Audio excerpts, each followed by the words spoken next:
Hello everyone, wishing you very warm welcome. एक बार फिर से आप सभी का स्वागत है। आज के सेशन में हम बात करने वाले हैं रेस्पिरेटरी असेसमेंट के बारे में। जिन बच्चों को मेडिकल सर्जिकल रेस्पिरेटरी सिस्टम पढ़ना होता है उनके लिए सबसे पहला स्टेप होता है रेस्पिरेटरी असेसमेंट, जिसपे आपने 4 स्टेप सुने होंगे: inspection, palpitation, percussion and the auscultation. आज उसी के बारे में सबसे पहला स्टेप पढ़ने जा रहे हैं अपन, इंस्पेक्शन करना। रेस्पिरेटरी सिस्टम के अंदर हम इंस्पेक्शन कैसे करते हैं और क्या क्या इंस्पेक्ट करना होता है। सबसे पहला वर्ड है इंस्पेक्शन, और इंस्पेक्शन में हमें क्या क्या सीखना होता है। सबसे पहले इंस्पेक्शन, और इंस्पेक्शन का पहला वर्ड मेरे बच्चों को पता होना चाहिए कि हमें क्या क्या इंस्पेक्ट करना चाहिए। सबसे पहला स्टेप होता है बेटा chest configuration. Chest configuration, chest configuration कैसे करें सर? चेस्ट कैसा दिखना चाहिए, कैसा होना चाहिए, उस पर बात करनी जानी चाहिए कि चेस्ट कॉन्फ़िगरेशन कैसे कैसे होता है। नॉर्मल चेस्ट कैसा बिहेव करता है, इसके अलावा एबनॉर्मल चेस्ट किस टाइप के होते हैं, बैरल चेस्ट क्या होता है, फनल चेस्ट क्या होता है, पिजन चेस्ट क्या होता है। इनके बारे में हमें पहले से पता हो तो इसी पे आज अपन डिस्कशन करने वाले हैं। पर फिर भी ये ध्यान हो कि इंस्पेक्शन किन किन चीज़ों से करते हैं सर। चेस्ट कॉन्फ़िगरेशन तो करना ही करना है हमें, और साथ के साथ आपको याद रखना है कि सर बॉडी कैसी दिखाई दे रही है। साइनोसिस के बारे में ध्यान दे रहा है, साइनोसिस है या नहीं है। क्लबिंग ऑफ नेल्स, ये भी वर्ड आपको सीखना चाहिए, क्लबिंग ऑफ नेल्स। जब जब इंस्पेक्शन करते हो नेक्ड आई से करना चाहिए, और नेक्ड आई के अंदर हमें इन स्टेप को फॉलो करना होगा। क्लबिंग ऑफ नेल्स के बाद में हमें पता होना चाहिए कि ब्रीदिंग का पैटर्न क्या है, पर्सन कैसी ब्रीदिंग कर रहा है, ब्रीदिंग पैटर्न। तो सर ब्रीदिंग पैटर्न, आपने कई तरीके की ब्रीदिंग सुनी होगी बेटा। क्लबिंग, आपने अगर ब्रीदिंग के पैटर्न के कुछ नाम सुने होंगे तो जैसे कुशमोल ब्रीदिंग एक टाइप है उसका, बायोट ब्रीदिंग एक टाइप है उसका। तो ऐसे कई तरीके की ब्रीदिंग के टाइप्स होते हैं जो हमें पहले से पता होना चाहिए। हाइपर वेंटिलेशन क्या है, टेकिपनिया है कि नहीं है, एपनिया कंडीशन है या नहीं है, ये सब चीज़ें ब्रीदिंग पैटर्न में आती है। तो ये भी हम डिस्कशन करेंगे आने वाले सेशंस में। सर अगला स्टेप है बेटा ब्रीदिंग पैटर्न के बाद पांचवा एक और स्टेप होता है जिसमें हमें ध्यान देना होता है कि सर अगर हमें ये पता हो कि ब्रीदिंग के लिए, ब्रीदिंग जो है वो किस टाइप की है। अगर एक टाइप आपको अच्छे से पता हो, लेबर ब्रीदिंग, जिसे हम लोग नाम से जानते हैं बेटा लेबर ब्रीदिंग। लेबर ब्रीदिंग है या नहीं, यानी यूं कह सकते हैं features of respiratory distress, features of respiratory distress. Respiratory distress के फीचर्स भी आपको पता होनी चाहिए, जिसको अपन लेबर ब्रीदिंग के नाम से जानते हैं। जैसे अगर हल्का सा आपको पता हो कि सर लेबर ब्रीदिंग के अंदर क्या क्या हमें नोटिफाई करना होता है, जैसे अगर आपने नेजल फ्लेरिंग का नाम सुना हो, या फिर हमने सुना है सर पर्स लिप ब्रीदिंग किस तरीके की होती है, और हमें ट्रेकियल टग का पता होना चाहिए। इसके अलावा इनएबिलिटी टू स्पीच, व्यक्ति बोल पा रहा है या नहीं बोल पा रहा, उसकी पोजीशन कैसी है, इन सब बातों पे हमें फोकस करना होता है। This is type of the breathing, labour breathing और the features of respiratory distress. फिलहाल तो ये स्टेप्स याद करें और इन स्टेप्स को हमें फॉलो करना है। फिफ्थ नंबर के बाद sixth number, use of accessory muscle. Use of accessory muscle, patient अपनी एसेसरी मसल का यूज कर रहा है या नहीं कर रहा, इस पैटर्न पे भी हमें ध्यान देना होता है। इसके अलावा अगर हम और डिस्कशन करें, एक हल्का सा डिस्कशन करें कि सर और किन किन बातों पे हमें ध्यान देना चाहिए। सेवंथ नंबर, अगर हमें हल्का सा इस वर्ड का पता हो तो भी हमारा काम चलेगा, पैराडॉक्सल चेस्ट। पैराडॉक्सल चेस्ट क्या होता है, तो ये सब फीचर्स हैं, इन सबको आपको फॉलो करना है। तो सबसे पहले आज के सेशन में हम बात करने वाले हैं चेस्ट कॉन्फ़िगरेशन। चेस्ट कैसा होना चाहिए और कितने इसके अबनॉर्मल टाइप्स हैं। तो इंस्पेक्शन का आज पहला स्टेप हम इस लेक्चर से हम तैयार करने वाले हैं, चेस्ट कॉन्फ़िगरेशन। तो सुनिएगा बड़े ध्यान से, चेस्ट कॉन्फ़िगरेशन, पहला वर्ड चेस्ट कॉन्फ़िगरेशन।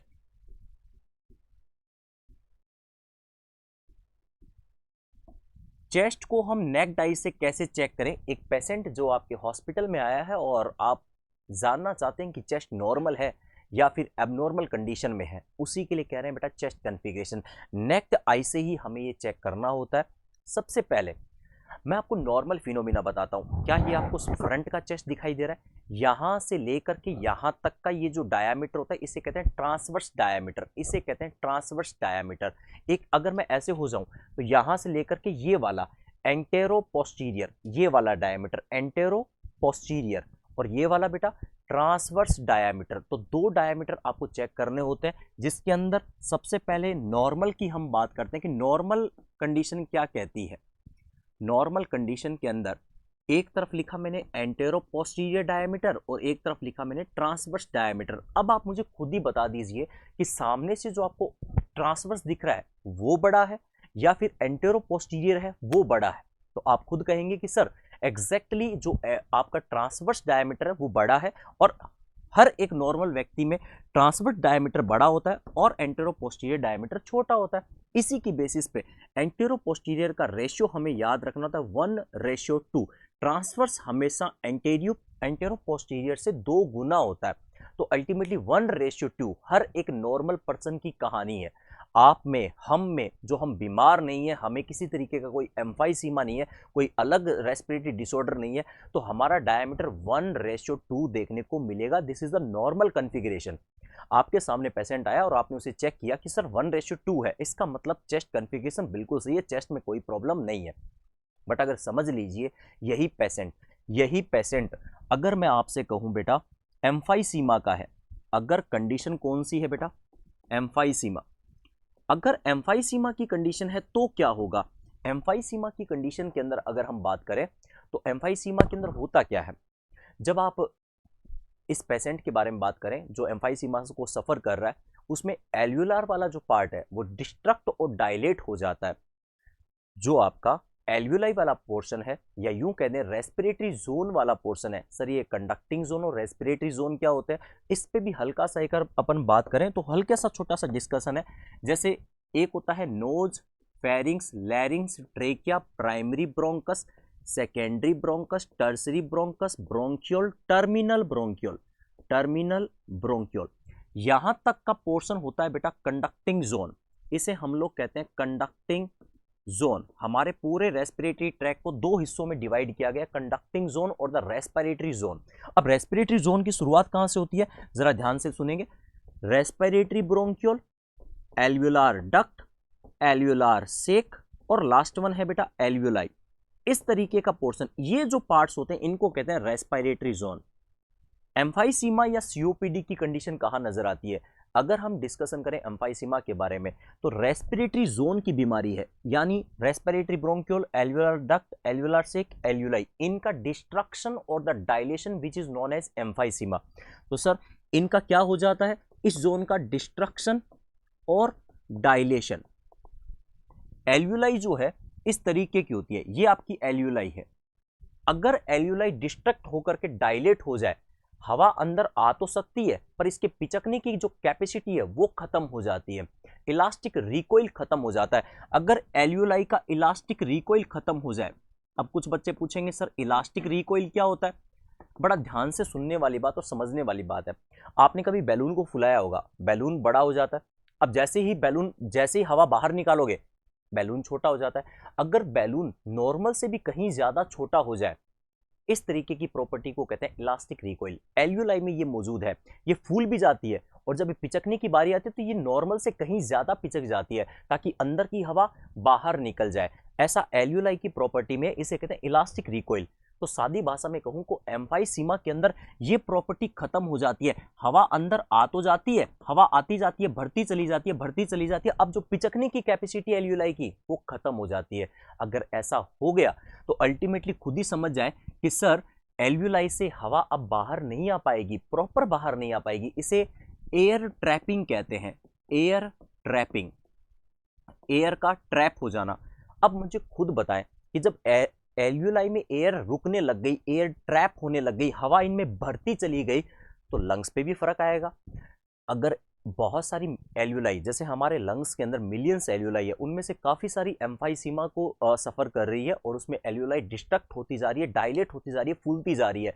एल्वुलाई फूलती जाएगी तो ये वाला हिस्सा चेस्ट वाला भी फूला हुआ ही नजर आएगा, इस तरीके से ये बाहर निकला हुआ नजर आएगा। अब रहा ये एंटेरो पोस्टीरियर और ये रहा अब ये रहा आपका ट्रांसवर्स डायमीटर और ये रहा एंटेरो पोस्टीरियर। अब मुझे बताओ, अगर कोई व्यक्ति एम्फाइसीमा को सफ़र कर रहा है, उसका ये चेस्ट ऐसा हो रखा है, चेस्ट बाहर की तरफ आ गया। क्यों आ गया सर? क्योंकि एल्वियोलाई डिस्ट्रक्ट और डायलेट हो गई, इस चक्कर में चेस्ट जो है बाहर निकला हुआ नजर आएगा।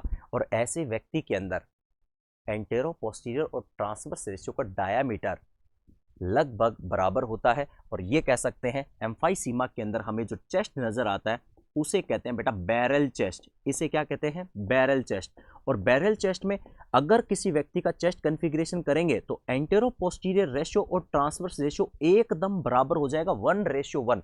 ये हिस्सा इस तरीके से एकदम बाहर निकल के सामने आएगा, जिसे कहते हैं बैरल चेस्ट।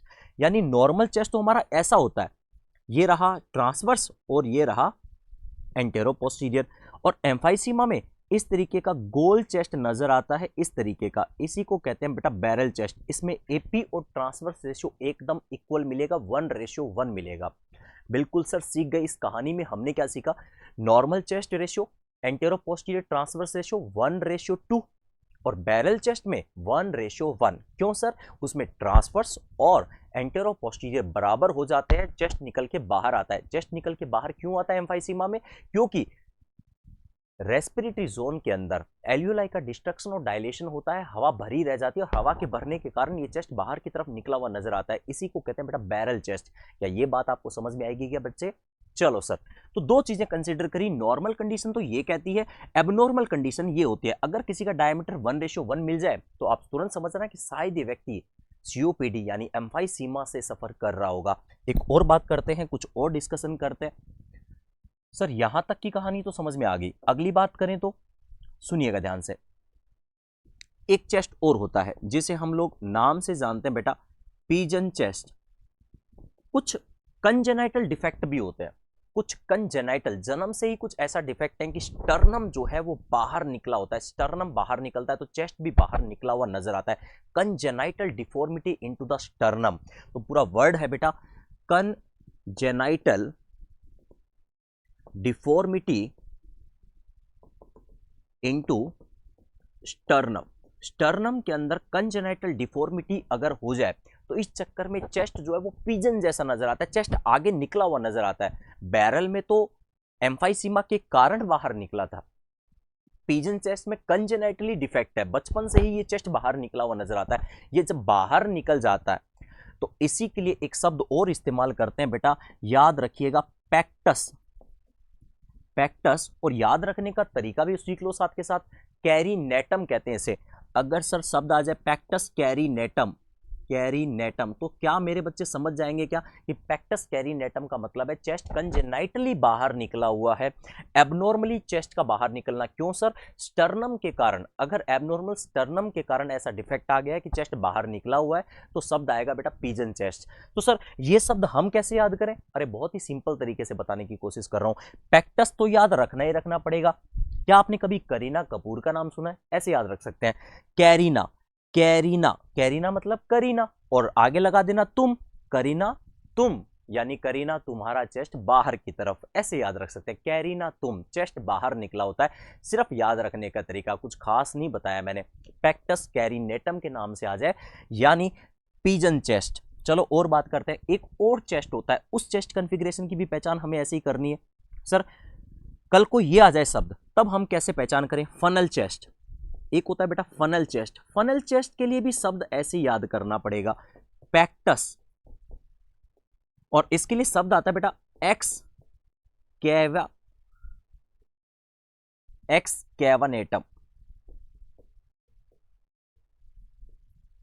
या एक्स कैवाटुम के नाम से भी याद रख सकते हैं। तो सुनिएगा ध्यान से, एक्स कैवेटम के नाम से भी आता है। तो एक्स कैवेटम को कैसे पहचान करें कि सर ये शब्द आ गया तो हम कैसे मानेंगे कि चेस्ट अंदर है? तो याद रखने का तरीका भी साथ साथ सिखा रहा हूं। पैक्टस तो याद रखना ही रखना है। एक्स का मतलब वो एक्स जो आपकी रह चुकी होगी, इससे याद रख सकते हैं एक्स, और उस एक्स का नाम था कैवा, और आगे लगा देना तुम, एक्स केवा तुम, वो तुम्हारी एक्स थी, इसलिए वो चेस्ट बाहर नहीं है, चेस्ट अंदर है, ऐसे याद रख सकते हैं। एक्स कैवेटम पूरा नाम होता है पैक्टस एक्स कैवेटम, और याद रखने का तरीका पैक्टस एक्स केवा तुम। केवा कौन है? वो एक्स जो तुम्हारे साथ रह चुकी है, तुमसे बात कर चुकी है, ऐसे याद कर सकते हैं। तो सर फनल चेस्ट के बारे में पैक्टस एक्स कैवेटम, और अगर शब्द आ जाए पिजन चेस्ट तो पैक्टस एक्स कैवेटम की बजाय शब्द आएगा कैरिनेटम, तो ऐसे याद रख सकते हैं। तो अल्टीमेटली हमने देखो चेस्ट की कॉन्फ़िगरेशन के लिए कुछ कई तरीके के चेस्ट के टाइप हमने डिस्कशन कर लिए, याद करने ही करने हैं, हर हाल में करने हैं। पहला वाला हमने बोला बैरल चेस्ट, फिर मैंने बोला पिजन चेस्ट, फिर मैंने बोला फनल चेस्ट। अब इन्हीं बातों को हम थोड़ा डायग्रामेटिकली भी देख लेंगे ताकि ये चेस्ट कॉन्फ़िगरेशन का पहला स्टेप मेरे बच्चों को हमेशा के लिए तैयार हो जाए, इससे बाहर नहीं पूछा जाएगा आपसे। क्या आपको डायग्राम इमेज नजर आ रही है? बिल्कुल आ रही है सर। क्या आपको ये शब्द समझ में आ रहा है? Barrel chest. एक साइड में आपके सामने लगाया हुआ है बेटा नॉर्मल चेस्ट, ये आपके सामने है, this is the normal chest. Sir normal कैसे पता लगा? अरे अभी तो बताया था एंटेरो पोस्टीरियर और ट्रांसवर्स रेशो चेक कीजिएगा 1:2। यहां वाला रेशो आप जरा देखेंगे बड़ा ध्यान से, ये वाला रेशो और सामने से रेशो जब आप देखेंगे तो ये नॉर्मल चेस्ट है sir. Antero posterior ratio transverse ratio 1:2 नजर आएगा, दिस इज द नॉर्मल। अच्छा बैरल कौन सा है? ये देखो आप जरा सामने ध्यान देंगे, ये वाला हिस्सा थोड़ा बाहर निकल गया है, ऐसा एम्फाइसीमा में नजर आता है, this is the barrel chest. ये है आपका बैरल चेस्ट। इसमें एंटेरो पोस्टीरियर और ट्रांसवर्स रेशो आपको बराबर नजर आता है 1:1, ऐसे याद कर सकते हैं। तो बैरल चेस्ट में 1:1, नॉर्मल के अंदर एंटेरो पोस्टीरियर ट्रांसवर्स रेशो 1:2, याद रहेगा बच्चे? चलो सर और बात करते हैं। नेक्स्ट वन, अगली स्लाइड पे क्या है? पिजन चेस्ट, जिसका जिक्र कर रहे थे हम आपके सामने कि चेस्ट के अंदर कंजेनाइटल डिफॉर्मिटी हो जाए और स्टर्नम निकल के बाहर आ जाए, तो इस तरीके को चेस्ट को कहते हैं पिजन चेस्ट। सर कोई और भी तो नाम बताया था आपने? बिल्कुल सर, ये देखिएगा जरा, चेस्ट बाहर निकला हुआ है, यहाँ स्टर्नम की शेप देखेंगे कुछ इस तरीके से बाहर निकली होती है, तो चेस्ट आपको बाहर नजर आता है। ये एम्फाइसीमा नहीं है, चेस्ट के अंदर स्टर्नम की डिफॉर्मिटी के कारण चेस्ट आगे निकला हुआ है। नॉर्मल वैसे नहीं है कि ये सर एम्फाइसीमा हो गया तो बाहर निकला हुआ है, वो तो फिर बैरल चेस्ट हो जाएगा। पिजन चेस्ट, पिजन चेस्ट के लिए सर आपने एक नाम और भी तो बताया था, बिल्कुल बताया था बेटा, पैक्टस। तो मेरे साथ याद करेंगे, पैक्टस। क्या चेस्ट बाहर निकला हुआ है? यस सर, याद आएगी कैरिना, बिल्कुल याद आएगी कैरिना, और लगा देना तुम कैरिना, तुम्हारा चेस्ट बाहर है, ऐसे याद कर सकते हैं। Pigeon chest, carinatum. Next one और बात करते हैं, अगला एक और स्टेप, एक और डायग्राम। ये कौन सा चेस्ट है? Funnel chest. फनल चेस्ट मतलब अंदर की तरफ, और अंदर के लिए तो हमने शब्द लिया, ये देखो जरा ध्यान से देखेंगे, क्या चेस्ट अंदर की तरफ जा चुका है? ये स्टर्नम की डिफॉर्मिटी के कारण है, congenital deformity into the sternum, और उसी के अंदर फनल चेस्ट के लिए शब्द वही लेना है जो मैंने पहले से बोला था, पैक्टस। और एक्स का चेस्ट हमेशा अंदर होता है क्योंकि वो एक्स है, अब ऐसे याद कर सकते हैं सर, एक्स कैवेटुम, तो पैक्टस एस एक्स कैवेटुम के अंदर फनल चेस्ट। तो रेस्पिरेटरी असेसमेंट का पहला स्टेप होता है चेस्ट कॉन्फ़िगरेशन, और इस लेक्चर में हमने वही फिनिश किया है आपके सामने। जरा रिपीट कर लेते हैं उस चीज को लेकर के। शुरुआत के अंदर हमने कहा था कि चेस्ट कॉन्फ़िगरेशन हमारा पहला स्टेप होता है, और वो हम कंप्लीट कर चुके हैं। तो रेस्पिरेटरी असेसमेंट के अंदर पहला वर्ड इंस्पेक्शन, और इंस्पेक्शन के अंदर चेस्ट कॉन्फ़िगरेशन, क्या क्या चेस्ट कॉन्फ़िगरेशन करते हैं? नॉर्मल पता होना चाहिए 1:2, ये क्या है? Antero posterior and transverse ratio. Barrel chest के अंदर 1:1। Pigeon chest, congenital defect into the sternum, और चेस्ट कहाँ? बाहर की तरफ। Funnel chest, congenital deformity into the sternum, chest कहाँ? अंदर की तरफ। शब्द आता है पैक्टस कैरिनेटम, तो समझ लेना कैरिना के हिसाब से, यानी कैरिना का चेस्ट बाहर की तरफ, कैरिना तुम, तो याद आ जाएगा। तो एक्स कैवाटुम के नाम से आ जाए या एक्स कैवेटम के नाम से आ जाए, तभी मेरे बच्चे याद कर लेंगे कि चेस्ट बाहर नहीं सर, अंदर की तरफ, उसे कहते हैं फनल चेस्ट। तो इंस्पेक्शन का आज के लेक्चर में हमने पहला स्टेप खत्म किया, चेस्ट कॉन्फ़िगरेशन। अगले लेक्चर में खत्म करेंगे cyanosis of the clubbing of nails. ये सीरीज मैं आपके सामने लेकर के आ रहा हूँ ताकि रेस्पिरेटरी का असेसमेंट मेरे हर बच्चे के टिप्स पे हो जाए। आज के सेशन में इतना ही। Thank you to all.